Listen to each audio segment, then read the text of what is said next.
Welcome to ReFrench Your Brain. Bienvenue, a session where you can stretch your brain and presented by Oli. Don't forget to embark your heart. Let's go!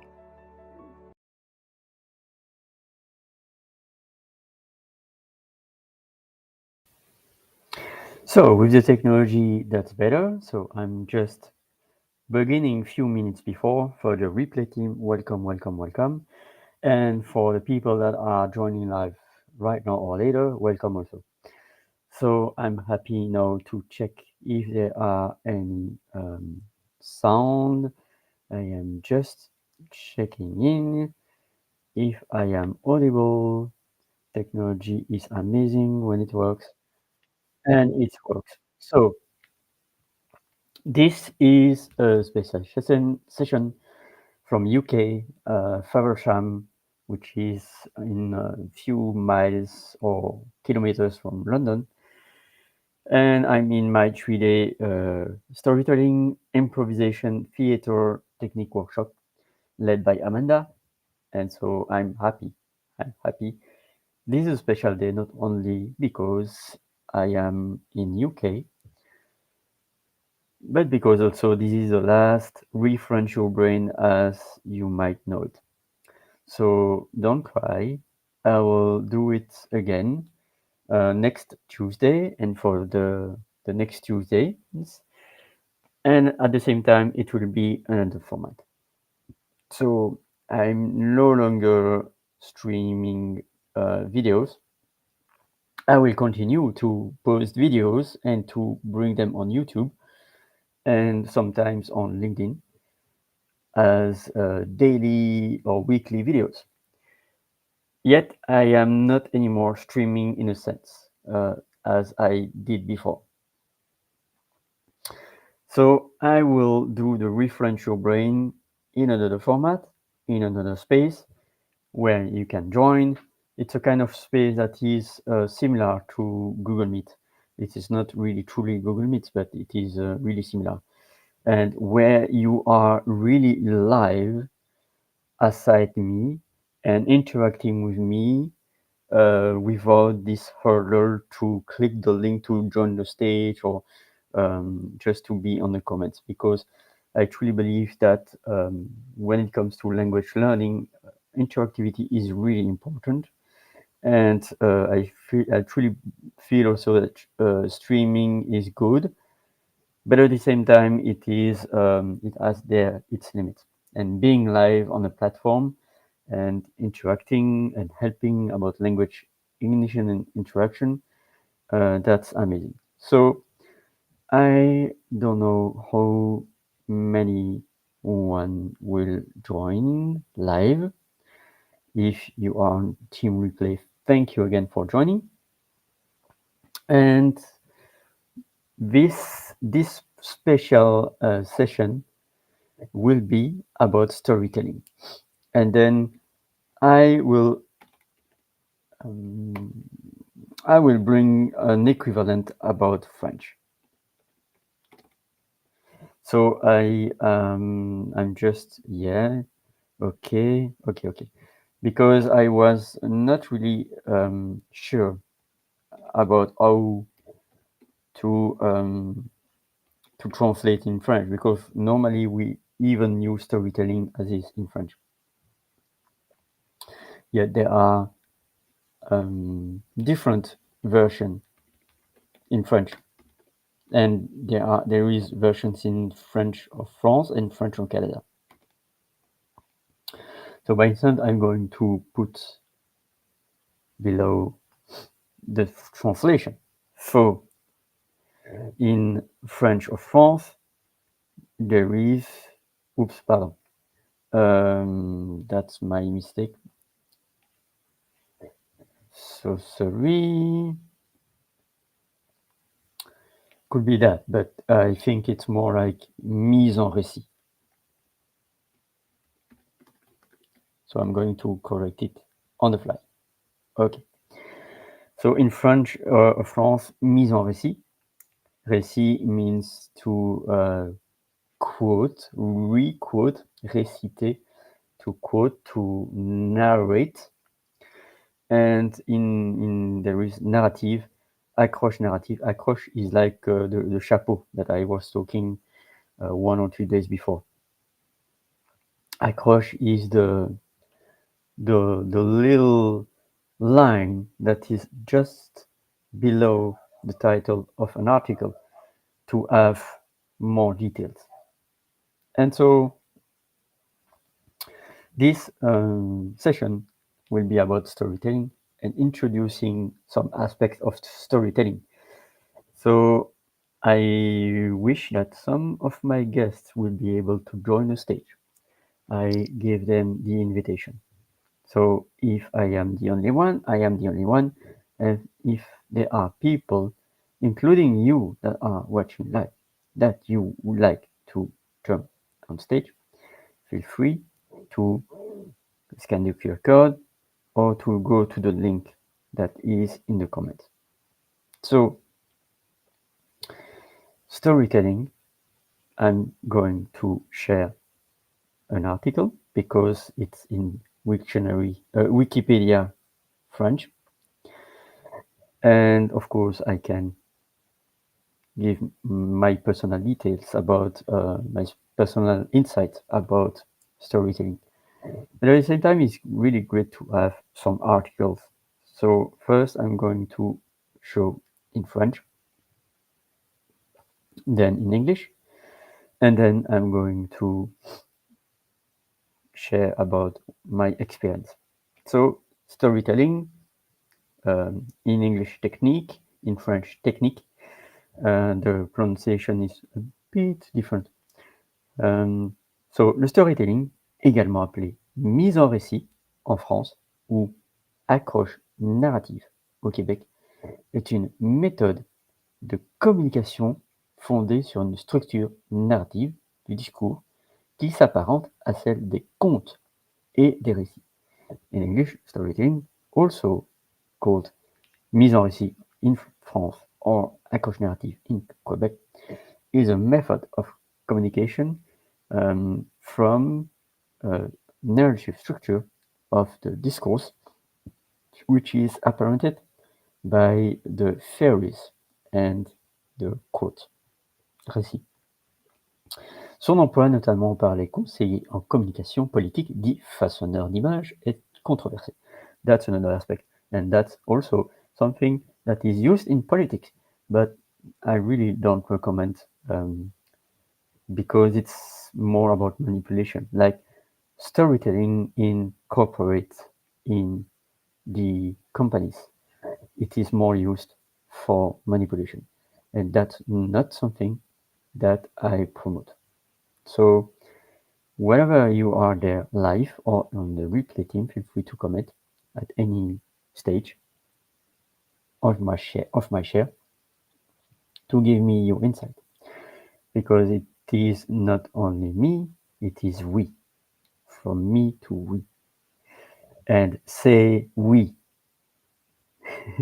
say yes, we in French. So the efficacité, la mise en récit de thèses saugrenues, de théories complotistes, d'arguments économiques ou sociopolitiques contribue à les rendre plus crédibles. Moi, well, it's a bit. I don't agree, and I really don't agree about that. And in English, it was said that the quote, the storytelling of the something that is a bit weird, or complotist theories, or economic arguments, or sociopolitics contribute to make them more credible. And I don't really trust on that. I'm really, well, this is a quote, by the way, from someone that says that, and I am able to disagree. So, cette manipulabilité, so it's manipulation of the beliefs founded on the storytelling is called effet Othello. I think it's Othello in English. Effet Othello. from the person of Shakespeare. So it's from a linguist. In the English countries, storytelling are almost used in communication in corporate, while crisis time. In France, seems less used, except in some sectors like cars, luxury, and food, where consumers seems reassured by the companies that are proof of longevity. Clients buy less a product or a brand if they are not catching to their history. So that's why storytelling is used. Yet we know nowadays, as a consumer, that even if a brand is known, the story of the brand is not absolutely always, could be, but not always, um, a proof that the product or the services is reliable. So storytelling is helping, of course, but at the same time, there are some challenges, of course. So thank you so much for the replay team for joining at any time during the next hours, days, months, years. And thank you for the LinkedIn lives that are joining. So replay team includes those that are watching my video on YouTube channel. So we are on the 10th minute and I'm going to move to storytelling. There are multiple domains: communication, politics, and selling. And I'm going to focus on the selling. So the classic argument based on the logic search to quickly make emerging a problem following an analysis and a proposition of resolution. So it's problem solving. That's the classical argumentation. But the storytelling is catching the attention of the prospect from a story. And so the prospect who is cooked is embarked by his or her emotions and could be so apt, could be able to catch and embody and make their own the message. So he is seeing the prospect, him or herself, as an actor entirely. So that's in French storytelling. There are probably a longer version in Wikipedia, sorry. And there is a jargon vocabulary about the storytelling. I'm not going into the details, but in English, if I say, oh, there is also storytelling in the Lord of the Ring, there is a movie, there is a system, there is a game, of course, there's many things about storytelling in the Wikipedia in English. But let's stick with that. So I'm quickly checking if there are any comments and if there is anyone willing to go on stage, but right now I don't see anyone, so I'm going to continue. So storytelling, social and cultural activity of sharing stories, sometimes with improvisation, theatrics, and embellishment. I'm not going to quote the whole article by voice. Feel free to check in. I'm going to post it in the comments. So there is an historical perspective. And so I truly believe that storytelling is not only during the last centuries or even during the last millennia. that storytelling was beginning since the beginning of humanity, that storytelling is even beginning with animals or even beginning with plants, because storytelling is to share information. And to share information that is shared from generation to generation, to be able to learn from the past. And so, while it is mainly a human thing, and while it is mainly something that occurred some millennia ago, or even 10, 20, 30, 40,000 years before us, do you believe that storytelling is even way before the beginning of humanity? Of course, you are able to disagree with me. Feel free. I am here to read your comment and to allow you to share. So, thank you for the person that came live and for the replay team. You are free to comment right now or in the future, and you are free right now to jump on stage. There is the QR code right there, and there is also the link in the comment so that you can share. And welcome, Mr. Kenny.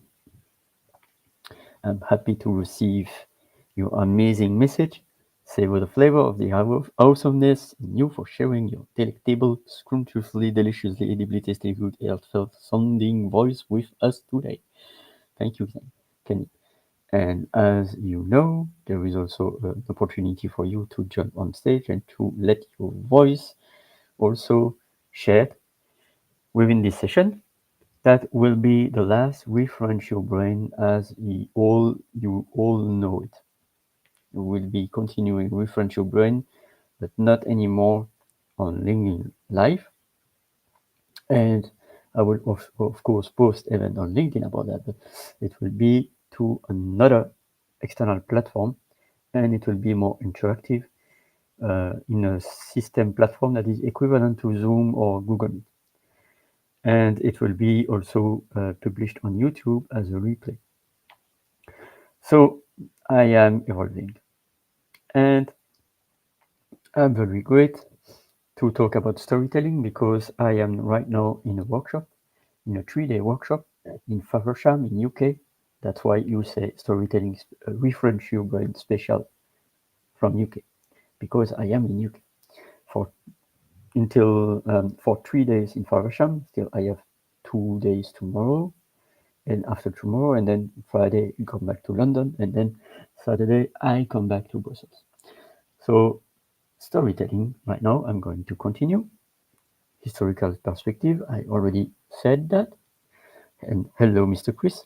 As I said to Kenny, you are welcome also to join the stage, to share your voice, and to share your amazing wisdom about storytelling.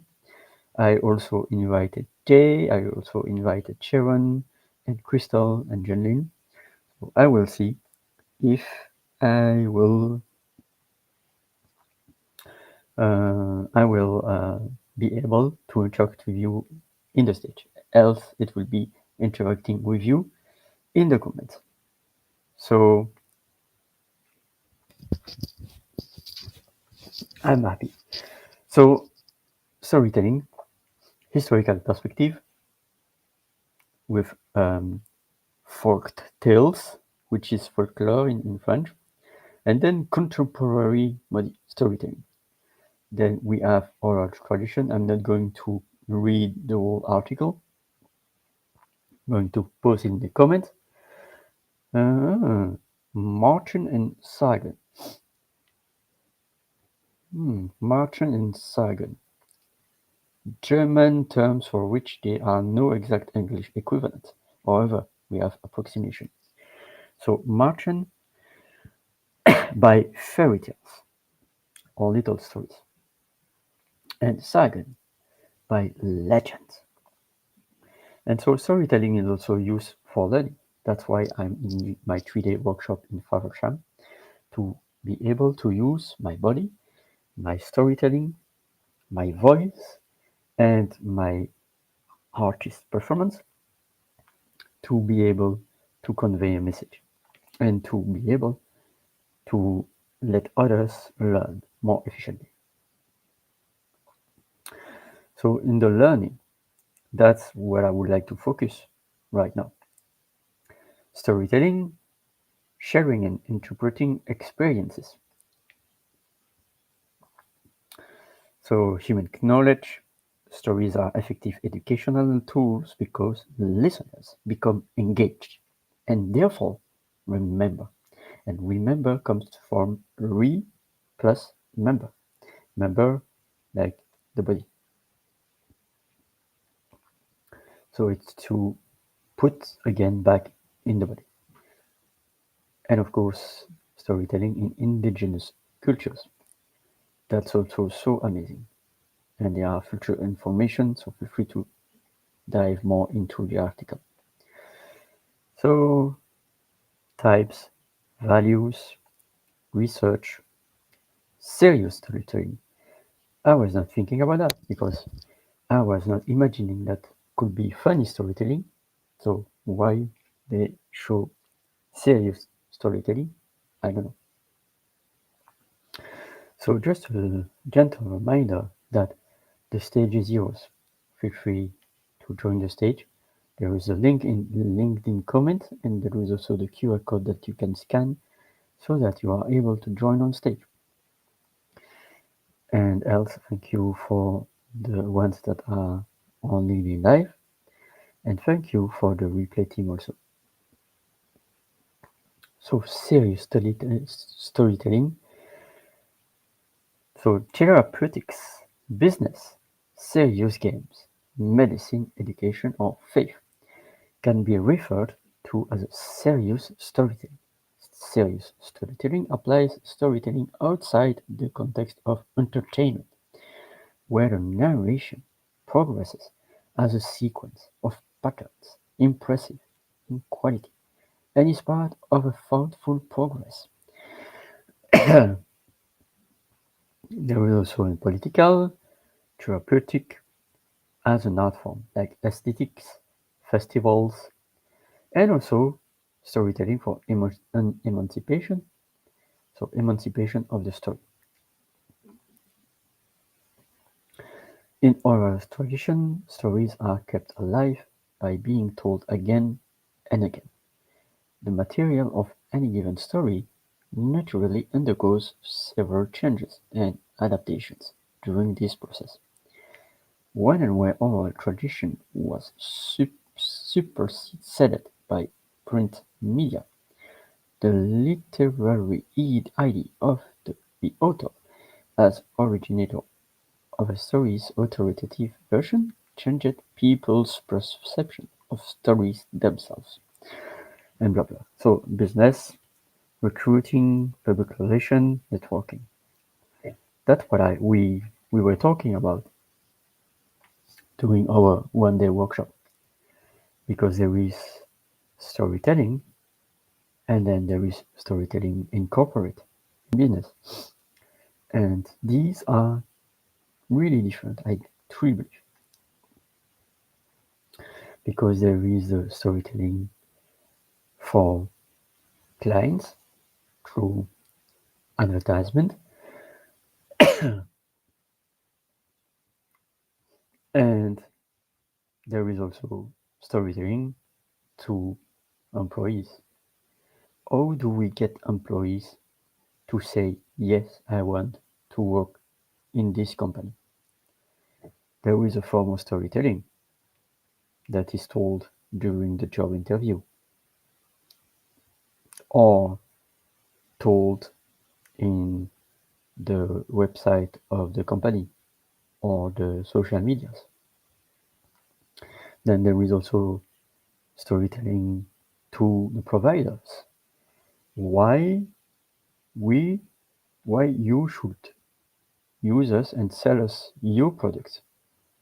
to us, because choosing our providers, there will also providers that are choosing us. Truly believe that companies could also say, no, I will not be provider of XYZ because of ABC, whatever. So we need then to envision storytelling to different audiences. There is also storytelling for stakeholders, for investors. Why investors have to invest in my company? Then I bring a story. Then it's also important for the legacy. And so, as you see also in the article, for networking. Networking has been around since the Industrial Revolution, when businesses recognized the need and the benefit of collaborating and trusting a wider range of people. Today, networking is the subject for more than 100,000 books, seminars, and online conversations. Storytelling helps networkers showcase their expertise, using examples and stories to teach context about expertise, experience, talents, and interest is one of 8 networking competencies the Association for Talent Development has identified, saying that networkers should be able to answer the question, what do you do to make expertise visible and memorable? Business storytelling begins by considering the needs of the audience the networker wishes to reach, asking, what is about what I do that my audience is most interested in, and what would intrigue them the most? So, many aspects about the storytelling within the workplace, as I said to you, to manage conflict, to interpret the past and shape the future, and in the reasoning process, and also in the marketing. There are many other sub-articles like dramatic structure and story arc. Story arc is the chronological construction of a plot in a novel or story. It can also mean an extended or continuing storyline in episodic or storytelling media such as television, comic books, comic strips, board games, video games, and films, with each episode following a dramatic arc. Because this is it. Storytelling through television. It's really important because we don't watch the next episode. If there is, in the end of the episode we are watching right now, something that is unresolved, something that is traumatic, and that we don't see the outcome of the scene. That's why they came to put us on the nose on the screen or to watch the next episode. And that's why it's important to have a structure in the storytelling. So right now, do we have someone to join on stage? Feel free to search the link in the comment. Feel free also to scan the QR code. I'm happy to welcome anyone on stage. And if there is no one on stage, I'm going to continue, but I'm going to shorten the session. So it's up to you. And I think I'm going now to unshare my article and to tell you a story.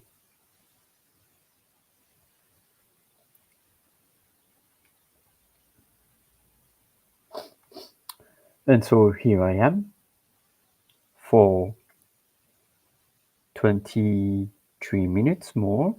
Then I'm going to sleep for an amazing day tomorrow. Thank you, Jay. Ollie, wow, Jay, what a question. Ollie, are you peanut butter? Because this is my jam. Oh, yes. Thank you, Marsha. So thank you so much for joining. This is not late. We are on the 30th minute of the session, still 23 minutes. Feel free to join on stage if you like. Just to let you know again, as I said, for the replating for the people that were watching live at the beginning, this is the last Refrench Your Brain as you know it. Don't cry. Don't I don't have to bring you tissues, you know. Don't cry, my friends. This will continue but in another format. I will continue it in a platform outside LinkedIn Live. There will be replay on YouTube for those that are not able to attend LinkedIn Live, the live event of my Refrench Your Brain. But from now, I am seizing this actual format, which was to restream and to put on LinkedIn and YouTube Live. So this is the last session. This is my special one from UK. You are welcome to join on stage. There is a link on the comment and there is also the QR code to scan. And the next Refresh Your Brain will be on next Tuesday. And at the same time, it will not be anymore on LinkedIn as it is. I will place the event on LinkedIn, but I will provide an external link. It will be a platform similar to Zoom or Google Meet. And it will be also on YouTube as a replay. So I am now waiting just a little bit. If there are anyone who would like to ask me a question in the comment or joining the stage.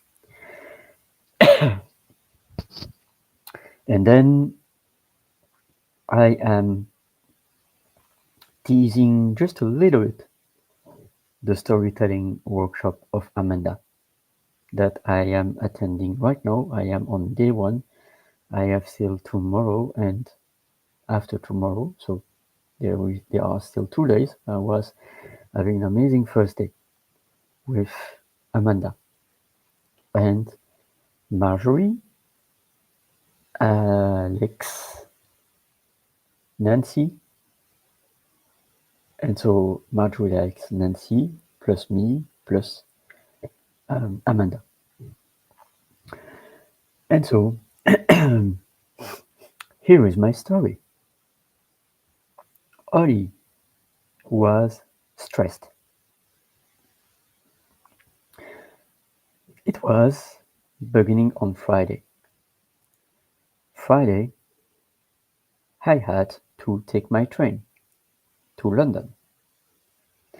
And I was waking up early, and at the same time, I was willing to do the last bits of cleaning because my place is a mess.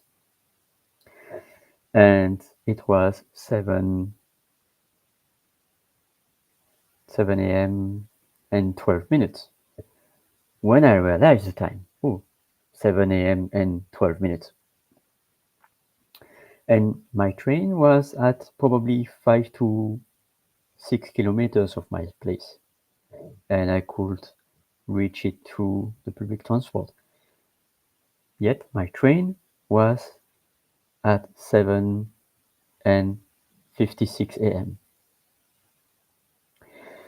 So I was really stressed because I was fearing to miss my train. But now here is the hook of the attention, because now I'm going to pause my story and to bring the master of storytelling, Mr. J. Welcome. You got me midstream in my popcorn. Yeah, exactly. So I was telling the beginning of my story, and purposely I decided to bring you on stage because now the people are cooked by what is the rest of my story. But from now, I'm going to present Mr. Story Jam Amazing Master. And first, my friend Jay, thank you so much for joining me. And how are you doing today? I'm doing phenomenal. I think I would rather be there though, learning from Amanda and everybody. Um, it sounds like a really good opportunity, and I'm sorry I'm missing out. Well, you are missing out for this year, but next year she is doing another workshop about that. So this is a teaser for you to join UK and Faversham. Good stuff. So, um, body language is that a lot of what you were learning about, or origins of acting and that type of thing? Okay, so I am not going to share you the whole juice of it because I will let Amanda share it to you. But I am just quoting the title: Storytelling, Theater Skills, and Improvisation Course. Oh, so I And I love can, improv. I, yeah, I can say also the beginning, by instance, who is the course for? If you would like to know more. Yeah, So who is it for? yeah, this is a course specifically designed for all language teachers, trainers, and coaches to explore the use of theater skills, improvisation, and role plays in language learning processes. The course will be led in English, but you do not need to be an English language teacher. So the course, there is the timetable. I'm not going too much into the details, and it's just like this is not, and she insisted, not a theoretical course, but a practical course where you will learn the techniques through participation. There will be time allocated for questions and discussions at every step of the way. So that's it. And there is also the numbers of participants, like minimum, maximum, the cost of the training, what's included in the price, the practicalities, etc. And I said yes to this 3-day workshop few months ago. And would you like to know why did I say yes? Yes, I would. So I met Amanda in Sitges this year. I thought she was there also the year before because I was there the year before. But she was only there for this year. And it was on Sitges near Barcelona, and it was the Neuro Language Conference, a conference dedicated to language coaches, uh, but also other people, but mainly neuro language coaches. And it was 3 days, and it was about anything related to neuroscience, coaching, and language. And we were on a room, and most of the time it was like the presenter, the screen with the slide, and then sit down. And then comes Amanda. Amanda introduced by saying, "Okay, everyone, stand up, go there." And she not expressed it like that, but she invited us to stand up and we were using our body for some exercise. And as she has an egg exercise, it was egg excellent because the name of the exercise, the exercise of the egg, I think. Uh, or there is also the egg spurt exercise. This is my pun that is igniting, by the way. And this was probably the top three in my eyes, in my heart, the top three workshop of all the 3 days workshops of CGS, probably 25 to 30 workshops, I think. And because we were engaging our body, because how many times during all the 3 days I was, in front of the screen, and I was standing up, going fresh air, and or um, standing up and being at the window, receiving the sun, and catching the presentation afar. And so embarking the body. And so I truly believe this is not only for language teachers. Of course, this 3-day workshop from Amanda is led for language coaches, trainers, but I truly believe that it's also used for anyone who would like to work on the body, the posture, the improvisation, the theatrical skill, the improvisation. So, would you like now to receive a special nugget? And I'm not going to reveal the whole juice that I received, but there is a nugget. And you might know it already as a storyteller. Yes, absolutely. I'm kind of hungry, so I'm interested in nuggets at the moment. Super. so, so, bon appétit. So, do you know what it is? This particular place. I hope I'm good at anatomy because if I'm not pointing right, but it's the sternum. Okay. And so having the right position of the sternum is helping to have the proper energy, vibration, confidence, and posture and impact when. And right now, I'm trying to put my posture right now to have the impact when you express. It builds confidence. So that's the special nugget. I'm not going too much into the details because there are so much other things. Do you know there's in addition to that to provide you with additional confidence? Mm-hmm.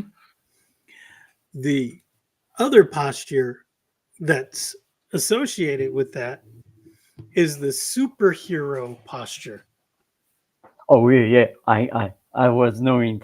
I was not. I was knowing it by before, because there are some postures that helps before you are speaking. That's probably what you reference. Actually, it's not too far off from having that sternum posture. I'm talking about the Superman pose where Hmm. you have your Yeah. yes. Yeah. so so if you ever feel like you're nervous at a Mm-hmm. presentation and it's in front of an audience, just stand like that, like you're Mm-hmm. Superman, and imagine that there's a cape behind you just billowing in the wind. That'll help you Mm. gain some Yeah. confidence. Yeah. That's it. Where is your cape, by the way? I don't see. I don't see your Right cape. now, it's attached around my neck. No, no. So In fact, it if yeah. I just let it In fact, go, it's yeah. In fact, it's the right answer is that I have it. It's my invisible cloak cape. just right now, it's Yeah, invisible. yeah, exactly. So, what would you like us to embark to when it comes to storytelling? Because it's my first day, so I might learn other things, of course, because I see the schedule right now, and there is so other things that I'm going to learn about the character, for instance, and choosing the roles when you are using storytelling. So there's an exercise that was turned into a game, and it's a body language game. Mm. You might know it as charades. Ooh. So essentially, if you don't know the game of charades, you're given a card, right? And has maybe one or two words on it, and you're supposed to pantomime what that means. Yes, yes, And so when you do that, what you're doing is you're acting out essentially the act or the word that's on there. And so it helps, like, so the game of charades is meant, especially in improv, to help you understand your body language. And so if you're not getting people to know what you're doing, what the body language is supposed to emote, then you need to really hone in on that. Make sure that your body language, what you're trying to portray in your body, is going to be the story that they get. And if you're not doing it, you got to do it better. So, yeah, yeah. So, by instance, I'm going to make an action about something that I'm going to do it physically in few seconds, but this is it because I'm thirsty. go. While he's doing that, I'm going to have some popcorn. So this was me doing it as Peter Pan, and now this is me as doing right now. Ah, so that's it. Yeah, and I'm really blessed because I had the pleasure to accept the amazing mission to be a mime, to mime a story, and it was so funny. It was so funny because it's my in my goal right now to embark to my body. So I was telling a story before you arrived on stage. Let me continue my story, and then you can interrupt me at any time to ask question or to give me your observation about my performance. So, as I said, I was waking up to take my train to go to London, and I was washing my last dishes before I go out because I don't want to get back and to have the mess.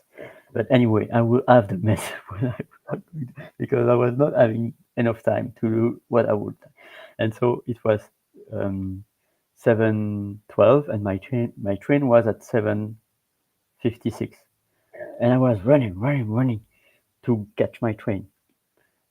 Sadly, was something that I was not paying attention enough. That the train embarks at 7:56, but the doors are closing 30 minutes before. So I was arriving too late, and I was missing my train. And the good news, because there is a good news, I was able to take the next train and for free. That was my first mistake, and hopefully that will be my last because on Saturday, when I will go back to Brussels, I will 6 or 70 alarm clocks, and I will take my train on time, like 1 hour before the departure, to be sure that I will take my train. And then, so that's in the future. But now I am talking about my experience in London. One thing that I remember, that I will remember, another mistake I made, and hopefully I have not here right now, but it's down there, is to take a power bank to charge my smartphone because my smartphone was already a bit depleted, but it was okay. And another mistake was to go on my own to my destination by foot and to rely on Google Maps, not realizing that my smartphone is depleting Like right now, I need to plug my battery of my laptop because I see the dim of the screen going on. So that's where the story is posing.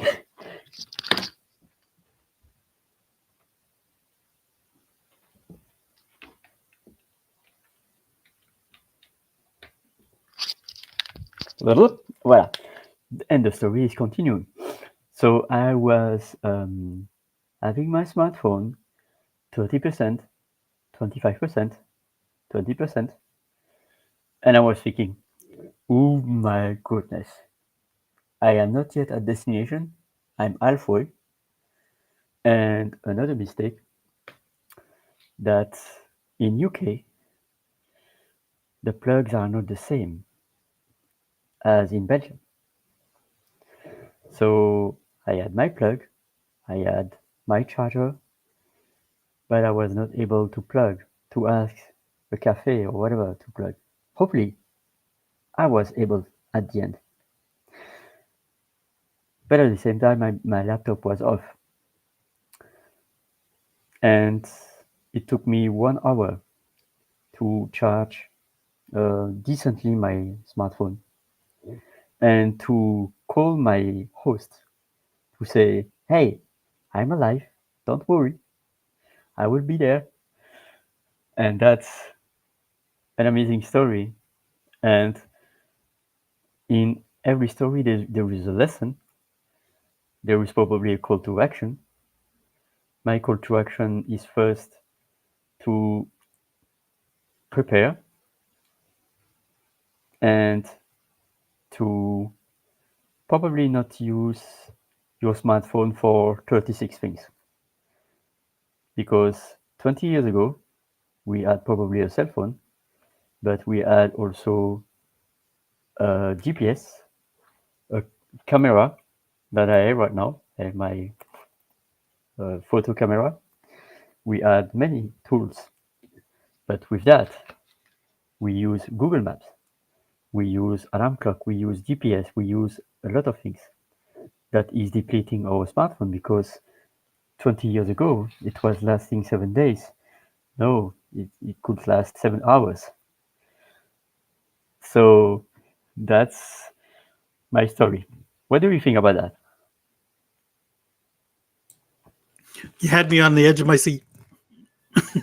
Oh, like Captain Kirk, Star Trek? Yeah. Hmm. Is my story boring? No, no. I actually, it actually resonates with me because when I travel, I'm trying to think of everything to pack, right? And I will admit, my memory is not as good as it used to be, and so I should start doing a checklist because 9 out of 10 times I forget something, and it, and sometimes it just like in your case, it's like, did I did I bring the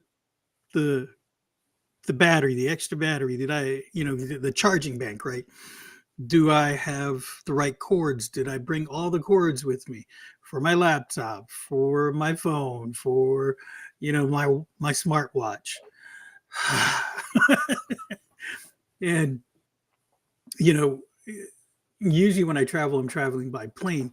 So I'm what I would normally do if I forget something, like the charging bank, is I look for the nearest wall outlet and plug in to make sure that I juice up before I go anywhere. And if I'm headed somewhere like Hawaii, it just depends, right? It could be a 7-hour flight depending where you're coming from, and so you don't really realize how dependent on the cell phone you are until you're without it for a couple of hours. Then you're like, oh, wait, I can't go walking around this city without on GPS. Otherwise, I'm gonna have to, ask directions or stop and get a map or, any one of those things. And, or just my wife and I, we call it adventure time. Going Mm, off down the beaten path or, whatever, just to experience it without, the means of knowing where you are really. And so, um, we've had some adventures when we didn't have a mm. GPS or when we didn't have our phones with us with a GPS, right? So, you know, it's funny because so many years ago, and I'm going to date myself here, but when we had pagers, Oh I would yeah. I would leave that stuff. I would leave it at the house and not even think twice about it. Mm-hmm. Now, if I'm in the next county over, maybe like 30 minutes away, and I realize I forgot my phone, sometimes I'll turn around and go right back to the house and get it. Right. And I'm like, now instead of, like the pager being tethered to you, you are tethered to it. So, Exactly. Exactly. Totally. It's like our keys, but our smartphone is our way to communicating to, and sometimes it's vital.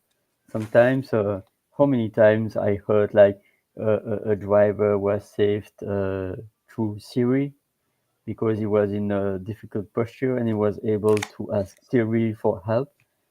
So yeah, it's incredible. So now I have another story for you, and this will stretch your brain. okay. So, do you identify what it is? You don't know what's inside, but it doesn't matter. Do you identify what it is? Is it a sundries bag? It's a pocket. It's a where you can put anything inside. Like right now, I have some tissues and headphones, whatever.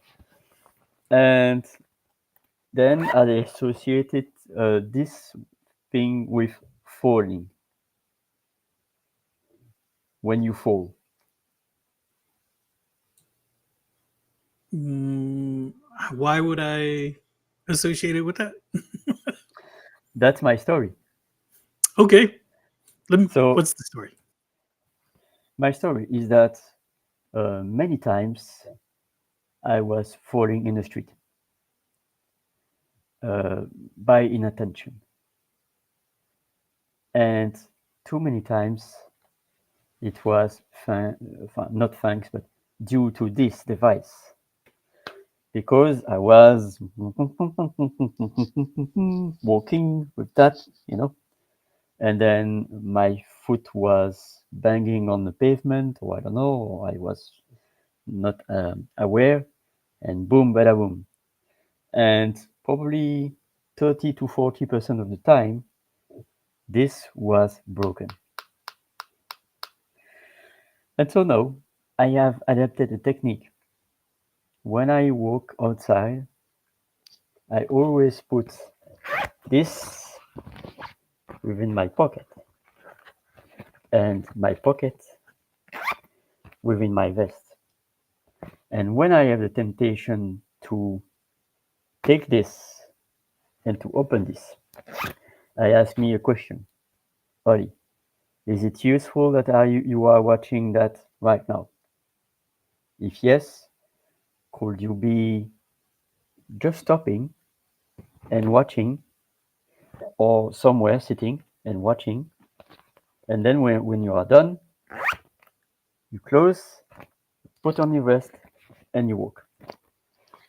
And this is probably not avoiding me to fall because I still have some cases where I fall, but probably I avoid um, 8 fall of 10 thanks to this. So this is my other story. That, my friend, is a really good lesson for people.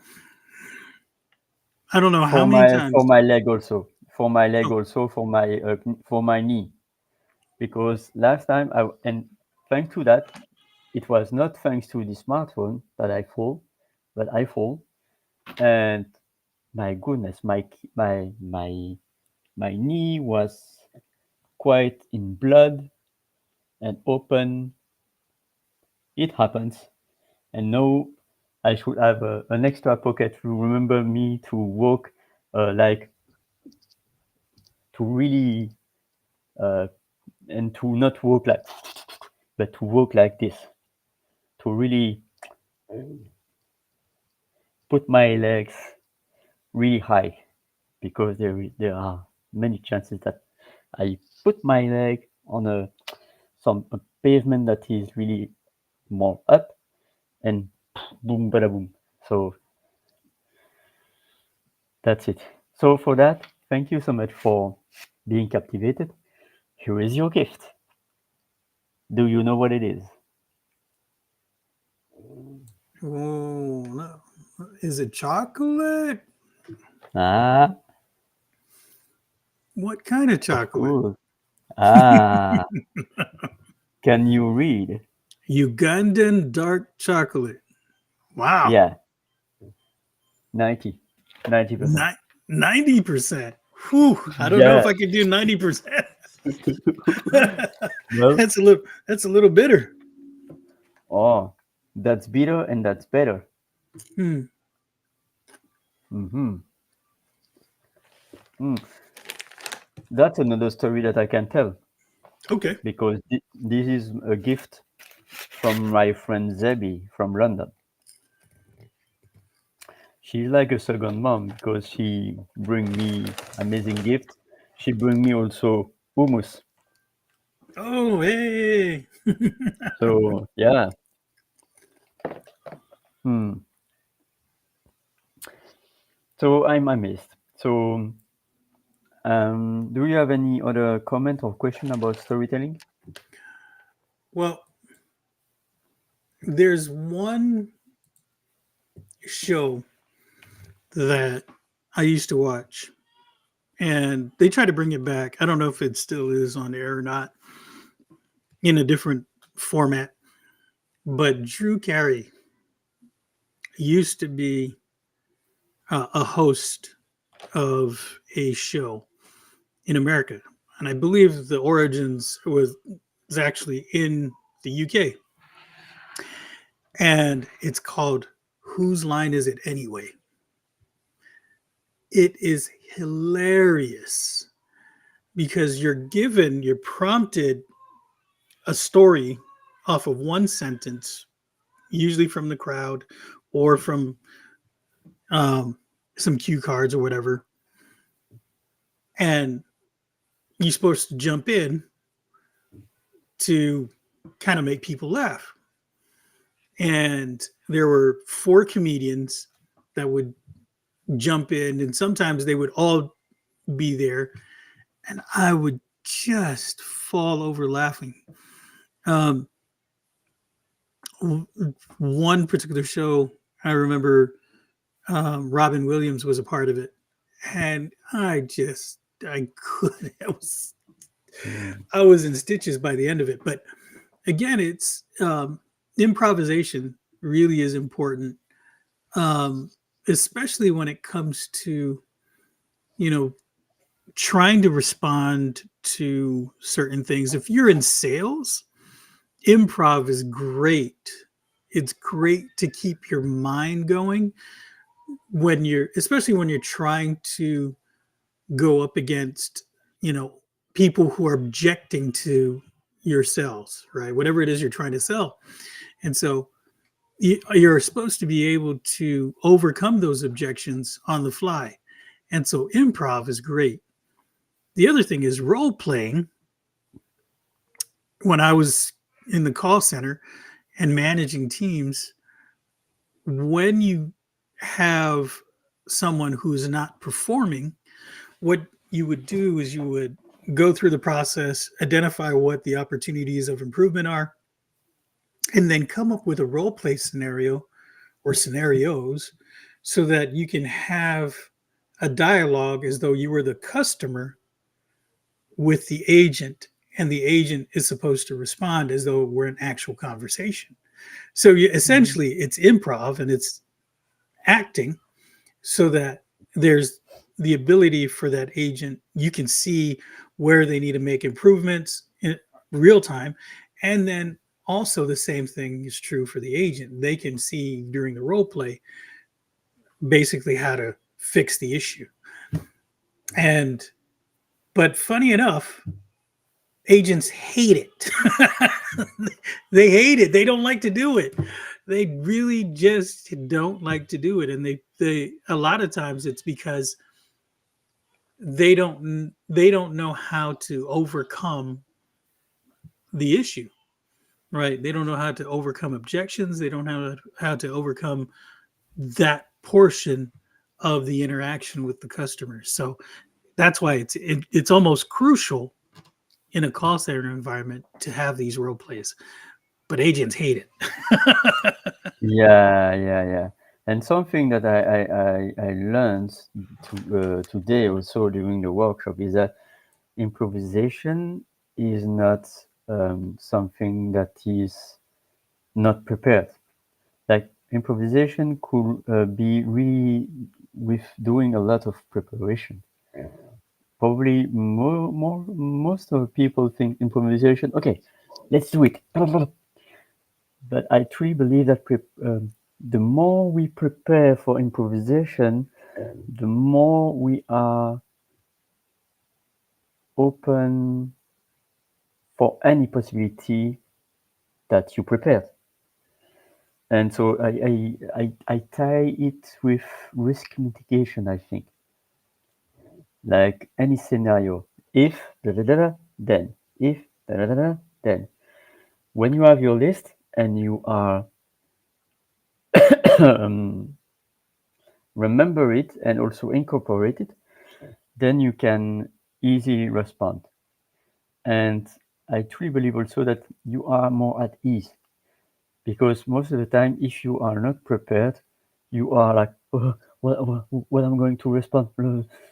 But if you know it upfront, it could be improvisation, but you know where to start first, and then you are trying to dance with the person in front of you and trying to navigate, but you are built muscles.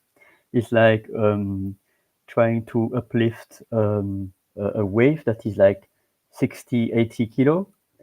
When you never do that, of course you can do that, but after, ouch, your muscle will be really,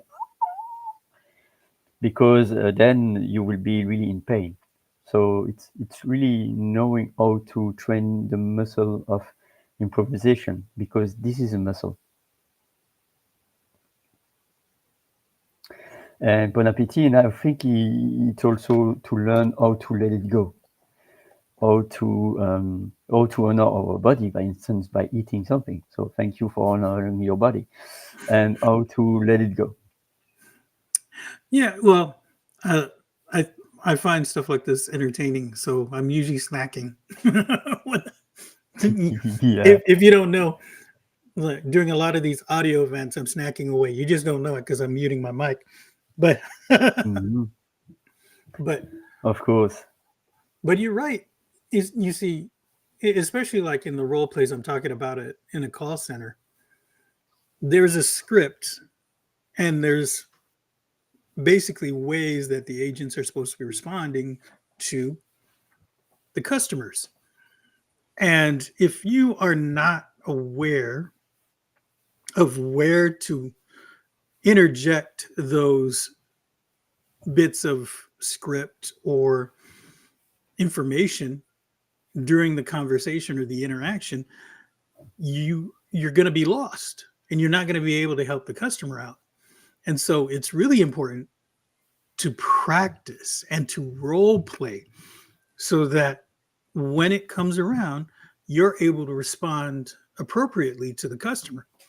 And it's funny because I had a little bit of training. I'm not, I was never I was never a real thespian, but Um, no, I didn't cuss. I'm just thespian as an actor. Just saying. so, so, so I was there at um, I was at the University of Guam. I was asked to come and do a play, or and when I did, they were there was a producer and somebody who would be there to help train you and guide you. And so you would do a run through, you would do your lines, and you would get coaching from the producer of the play. And if you didn't know your lines, right, then essentially you'd lose your place in the entire play. So what you learned how to do, what they coached you or taught you how to do is whatever last word before you are supposed to speak and the other actor or the character says that word, that's your next cue to say the next line, whatever it is. And so I just took to that training to help my clients, well, to help my agents. And I would say, when they say this is what you say, right? But you're right, Ali. Improv doesn't mean all the time that it's like extemporaneous. Improv basically is all your skills and knowledge that you've gained is going to be used to basically put together this play or this skit so that you have a proper story, right? If you're not taught this, then the story is not going to come out the way you may have intended or the way it's supposed to be. And so, really, it's honing all of that knowledge that you gained to be able to use it in the format of an improv or improvisation. So, you're right. Yeah, and improvisation or storytelling is an art, truly, and also because you have to adapt to the aim of the storytelling, to the type of your audience, to the technique you are going to use. If it's for entertainment, if it's for marketing, advertisement, if it's for attracting investor. So right now I'm going to give you a little treat because I would like to thank you for your presence. And so I would like also to promote your new book that is coming right now.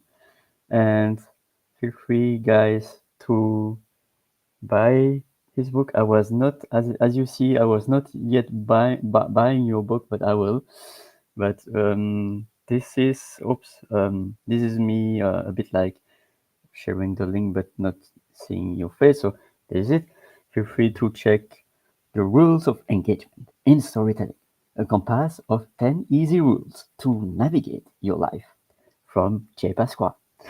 So that's my gift to you to spotlight you. And I'm going now to stop my share. And what are your last words? Imagine that this day is your last day on earth. And I'm glad that it's not the case. But imagine that this day is the last day on earth. What will be your message to this generation and the generations that will follow? My message would be to share your story and to encourage others to do the same, which is basically what I've been called to do. I believe that it's my purpose.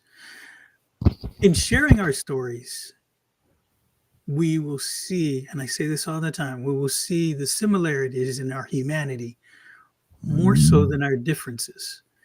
It is vital for us as human beings to communicate with one another. And we saw this during COVID. Everybody across the globe, we were locked down, unable to communicate with the outside world sometimes. But we found ways to do so. We created an entire industry to be able to communicate with one another.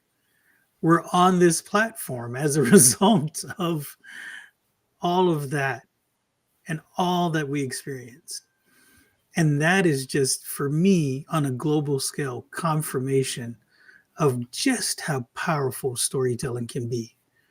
Whether it's improv, whether it's writing a book, whether it's jumping on a live stream like this and sharing your knowledge of language, this is storytelling. At the core of effective communication is a story. And so it was the book that Ali was so kind to share, um, was an extension of that, the physical manifestation of me wanting to help others tell their story. So that's what I wanted to say and share. Thank you, Mm, Ali. thank you. And I don't know when my true book will air, but I know already that I'm proud of what I did until now by being a co-author in the Beyond Boundaries anthology in January and Rebel with a Cause in June to August, I think, because I don't know when my life will end.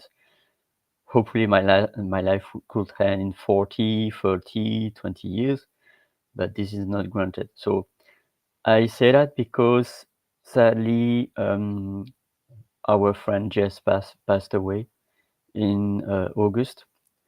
At the say, I was aware. I don't know if it was the same day, but I was aware at the day where of the anniversary of my grandfather, and she was there in Beyond Boundaries, writing her story, and I can share it vulnerably that I was not reading this book.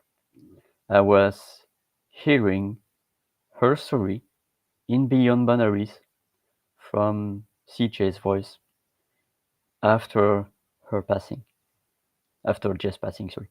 So that's why um, we could also share our story on vocal, on lives, because books, I can have books, I can have plenty of books, but at the same time, if I'm not reading the book, I don't know what's inside. But when we are attending live, when we are watching a TED talk, even if it's 20 minutes, even if it's 5 minutes, we are at least hearing a fragment of the story. And there is no shame to not have the will or the time or the occasion to read a book. Somehow I listen so much times to Louise Hay, and that's her legacy. She probably is telling her story through her affirmations because she were able to accomplish a lot of things. And I truly believe that we have also to share our stories on videos, on books, on any form, while we still have breath. Because how many thousands or millions of people are transitioning to the other world without sharing their stories. This is the case of my grandfather. I was knowing his story through a medal that I collected through my godfather, his son. And that's while I was knowing probably 20, 25 years after his transition that he was deported in the World War II. That's why I knew, oh, it makes sense. Because when I was visiting my grandfather, he was telling me some words in German. That makes sense. But I was not knowing that until I was seeing the medal. So I we don't have, but I think it's really beneficial for humanity, for the next generations, for your children, your grandchildren, your future generation, to share your stories and to keep them alive for anyone that would like to read them or listen to them. And this is a blessing, a true blessing, because 100 years ago, there was a video like black and white, but now we can share millions and millions of stories to anyone who would like to receive them, and could be uh, right now on live, could be in 5 years or in 300 years. Right now, because we have the technology. So thank you again for your friendship, your presence, your brotherhood, and also for making me laugh. We need. So I'm not telling you to make a voice character right now because we are on the end and it's already night. So I spare you that. It will be for another time. For probably the next Saturday, Jay and friends, your audio room. There is also sometimes a session with Erskine. So feel free to connect with Jay on LinkedIn and to be delighted by his presence and also the shares and the space that he is allowing. Allowing to, I would say Halloween, but not Halloween, but allowing to other people to express. So with that, I am now going to close the room. Thank you so much for being there, Mr. J. It was delicious. Thank you for allowing me to be here. I will live vicariously through you and your acting Mhm. abilities